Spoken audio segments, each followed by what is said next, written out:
विधवा बांझ बहू के घमंडी ससुराल वाले। प्रीता एक नई नवेली दुल्हन थी। उसकी शादी अक्षय से हुए मात्र एक ही हफ्ता हुआ था। प्रीता अपनी ससुराल में आकर बहुत खुश थी, लेकिन आगे उसकी जिंदगी में क्या होने वाला था इसका उसे भी कोई अंदाजा नहीं था। प्रीता के परिवार में एक जेठानी, जेठ, देवर, ननद और उसके सास ससुर थे। प्रीता मन लगाकर उनकी सेवा करती थी। एक दिन प्रीता का देवर रोहन नाक पर गुस्सा लिए घर आता है और घर में आकर सारा सामान इधर उधर फेंकने लगता है। अरे बेटा, क्या हुआ? इतने गुस्से में क्यों है? किसी से झगड़ा हुआ है क्या? क्या हुआ भाई? आप ऐसा क्यों कह रहे हैं? क्या हुआ? अरे क्या नहीं हुआ ये पूछो। देवर जी, ज्यादा गुस्सा करना अच्छा नहीं। आप चुप ही रहिए भाभी जी। अरे तो बेटा, हुआ क्या है? तू तो कुछ बता ही नहीं रहा है, बस सारा सामान इधर उधर फेंके जा रहा है। माँ, मेरी नौकरी चली गई। हे भगवान, ये तू क्या कह रहा है? हाँ माँ, मैं सच कह रहा हूँ। हे भगवान, किस मनहूस की नजर लग गई मेरे बच्चे के काम को। प्रीता का पति अक्षय सुबह काम के लिए जाने की तैयारी कर रहा होता है। आप आज इतनी जल्दी काम पर जा रहे हैं? हाँ प्रीता, आज बहुत जरूरी काम है इसलिए। ओहो, बहुत जरूरी काम। आपके लिए तो काम ही ज्यादा जरूरी है। हमेशा काम काम। अरे कभी मेरे साथ भी तो थोड़ा वक्त बिताया कीजिए। ओ प्रीता, ऐसा क्यों कह रही हो? और नहीं तो क्या, मेरे लिए तो आपके पास वक्त ही नहीं है। अच्छा बाबा, नाराज मत हो। मैं आज शाम को तुम्हें घुमाने ले चलूंगा। खुश? ठीक है? पक्का? हाँ पक्का। तो ठीक है। अक्षय काम पर चला जाता है। प्रीता घर के काम ही कर रही होती है, तभी उसके पास हॉस्पिटल से फोन आता है। अरे मनीषा, जरा देखना किसका फोन है।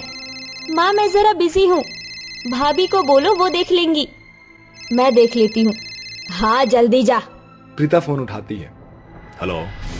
हेलो जी, कौन? क्या मेरी बात अक्षय जी के घर में हो रही है? जी हाँ, वही हो रही है। मैं आपको बताना चाहता हूँ कि अक्षय जी का एक कार एक्सीडेंट हो गया था और अब वो इस दुनिया में नहीं रहे। वो हमारे हॉस्पिटल में ही भर्ती थे। ये खबर सुनकर तो जैसे प्रीता के पैरों तले जमीन खिसक गई हो। प्रीता कुछ बोल ही नहीं पाती। क्या हुआ? फोन सुनकर तुझे क्यों सांप सूंघ गया? क्या हुआ प्रीता? अरे अब क्या यूं बुद्ध बनी ही खड़ी रहेगी या कुछ बोलेगी भी? अरे ला इधर दे फोन। हेलो, कौन हो भाई? आप अक्षय जी के घर से बात कर रही हैं? हाँ, मैं अक्षय की माँ हूँ। आपका बेटा भी इस दुनिया में नहीं रहा। ये सुनकर अनुपमा के हाथ से फोन गिर जाता है और अचानक से घर की हंसी खुशी का माहौल कोहराम में बदल जाता है।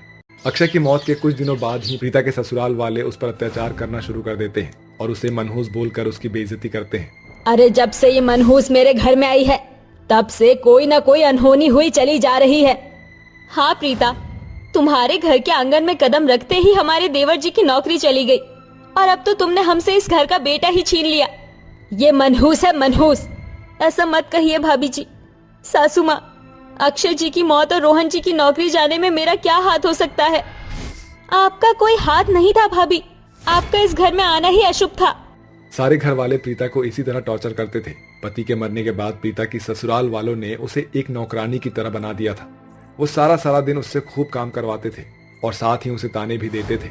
अबे ओ प्रीता, चल मेरी चप्पल धो। अभी धोती हूँ माँ जी। ऐसे ही नौकरानियों की तरह प्रीता के दिन कट रहे थे। तभी एक दिन काम करते करते प्रीता बेहोश हो जाती है। माँ जल्दी आइए, देखिए ना प्रीता को क्या हुआ। अब इस मनहूस को क्या हुआ? मनीषा, जरा डॉक्टर को फोन लगा। डॉक्टर आ जाता है और प्रीता का चेकअप करने लगता है। चेकअप करके घर वालों को बताता है, कांग्रेचुलेशंस, खुशखबरी है, आपकी बहू माँ बनने वाली है।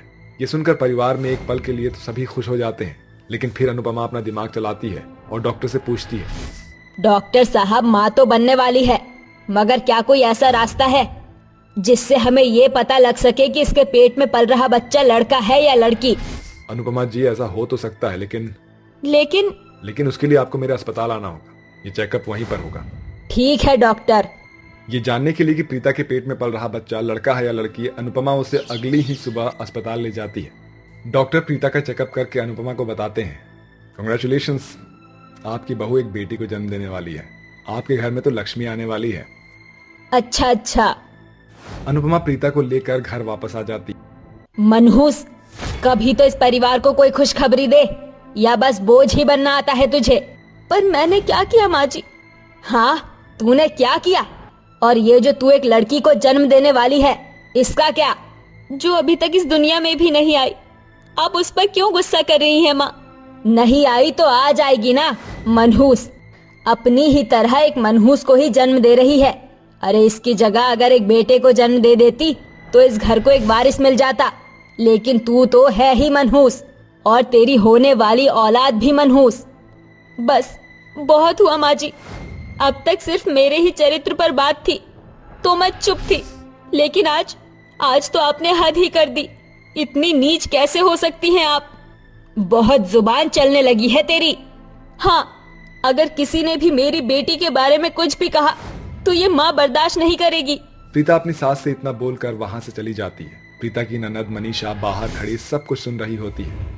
माँ, वो विधवा, वो नौकरानी आपसे इतनी जुबान चला गई और आप चुप खड़ी हुई हैं।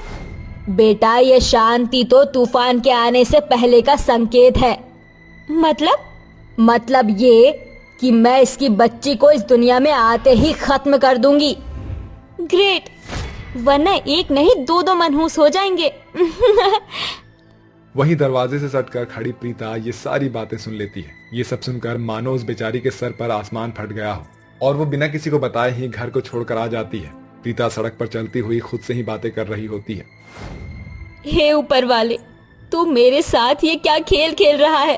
पहले तूने मुझसे मेरे पति को छीन लिया, मेरी जिंदगी के सारे रंग छिन गए, और अब तो तूने मुझसे मेरा घर परिवार भी छीन लिया। अब मैं कहाँ जाऊं? प्रीता ऐसे ही चलते चलते एक सड़क के किनारे पर बैठ जाती है। वो बेचारी अपनी किस्मत की मारी अपना वक्त वहीं सड़क के किनारे छोटी सी कुटिया बनाकर गुजारने लगती है और वो उसी कुटिया में एक बहुत ही कोमल सी बच्ची को जन्म देती है और उसका नाम दिव्या रखती है। 20 साल बीत जाते हैं। अब प्रीता बूढ़ी हो चुकी थी। उसकी बेटी दिव्या भी खूबसूरत और जवान हो गई थी। प्रीता ने बहुत मेहनत करके दिव्या को पाला पोसा और उसकी पढ़ाई लिखाई कराई। माँ, एक खुशखबरी है माँ। हाँ दिव्या, क्यों चिल्ला रही है? माँ, मेरा एयरफोर्स में सिलेक्शन हो गया। सच? हाँ माँ, सच। हे भगवान, तेरा शुक्र है। मैंने इस दिन के लिए कितनी मेहनत की। हाँ माँ, अब सब कुछ ठीक हो जाएगा। हमें इस खुशी को सबसे पहले अपने भगवान जी के साथ बांटनी चाहिए। चल दिव्या, मंदिर चलते हैं। प्रीता और दिव्या भगवान के दर्शन के लिए मंदिर आ जाती हैं। वो मंदिर में गरीबों को भिक्षा दे रही थी। तभी प्रीता की नजर एक बूढ़ी औरत पर पड़ती है, जिसे देखकर प्रीता हैरान रह जाती है, क्योंकि वो औरत और कोई नहीं बल्कि अनुपमा थी और उसके साथ उसका पति मनोज भी था। भगवान के नाम पे कुछ दे दो। बहुत भूखा हूँ, कुछ दे दो। उन्हें देखकर अनुपमा की आंखें नम हो जाती है। ये सब देखकर बगल में खड़ी उसकी बेटी दिव्या उससे पूछती है, माँ, आपकी आंखें नम क्यों है? और क्या आप इन्हें जानती हैं? हाँ बेटा, ये तेरे दादा दादी है। प्रीता और दिव्या जल्दी से उनके पास जाते हैं। तब प्रीता उनसे पूछती है, माँ, ये कैसे हुआ माँ? कौन है? अनुपमा को प्रीता को देख सब कुछ याद आ जाता है और वो रोने लग जाती है। मेरे सारे बेटों ने मुझे और तेरे पापा को छोड़ दिया। रोहन ने भी शादी कर ली और हम दोनों को घर से बाहर निकाल दिया और फिर हमारी ये हालत हो गई। प्रीता अपनी सास और ससुर को अपने साथ ले जाती है और उन्हें दिव्या से भी मिलवाती है। नमस्ते दादा और दादी जी, अब से आप यही हमारे साथ इस घर में रहेंगे। अपनी उस पोती को जिसे अनुपमा दुनिया में आने से पहले ही खत्म करने की बात कह रही थी, उसको अपनी इतनी फिक्र करते हुए देखकर अनुपमा को बहुत पछतावा होता है। तुझे तो मैंने कभी अपनी गोदी में भी नहीं बैठाया, तेरी सूरत भी देखना पसंद नहीं की, फिर तू क्यों मेरी इस पत्थर दिल इंसान को इतनी फिक्र कर रही है? भले ही आप मुझे और मेरी माँ को पसंद नहीं करती, लेकिन हो तो आप मेरी दादी माँ ही ना, इसीलिए। अपनी पोती के मुंह से ऐसी बातें सुनकर अनुपमा को अपने किए पर बहुत पछतावा होता है और वो दिव्या को अपनी छाती से लगा लेती है और उसे दिल से अपनी पोती स्वीकार कर लेती है। इसलिए तो कहा जाता है कि इंसान की मेहनत सब कुछ बदल देती है।